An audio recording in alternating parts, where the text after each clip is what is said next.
महाभारत की कथा में भीमसेन को अत्यंत बलशाली बताया गया है। कहा जाता था कि उनके अंदर कई हाथियों का बल था। उनकी शक्ति का लोहा स्वयं देवता भी मानते थे। शत्रु उनके नाम से ही कांप उठते थे। लेकिन यही बल कभी कभी अभिमान में बदल जाता है और यही हुआ भीमसेन के साथ। एक दिन की बात है, पांडव वनवास में थे। द्रौपदी ने भीम से एक दिव्य कमल का फूल लाने की इच्छा व्यक्त की। द्रौपदी की बात टालना भीम के लिए संभव नहीं था। वे तुरंत पर्वतों की ओर निकल पड़े जहां वह फूल खिलता था।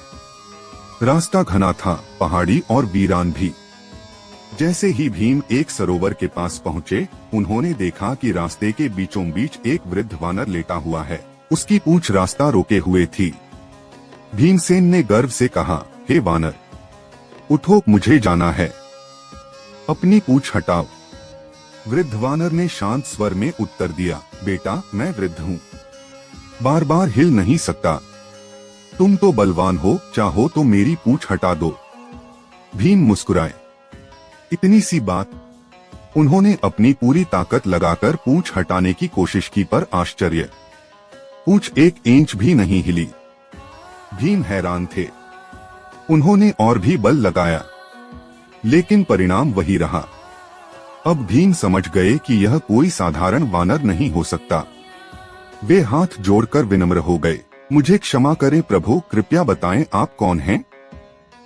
तब वृद्ध वानर मुस्कुराए और अपनी दिव्य छवि में प्रकट हुए। वे थे स्वयं पवनपुत्र हनुमान, राम भक्त, महाबली। हनुमान जी बोले, हे भीम, बल महान होता है, लेकिन उससे भी महान होता है विनम्रता। बल पर अभिमान करना पतन की ओर ले जाता है।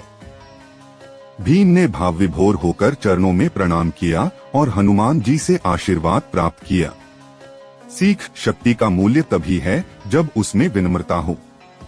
अभिमान से नहीं, सेवा और नम्रता से ही सच्चा बल प्रकट होता है।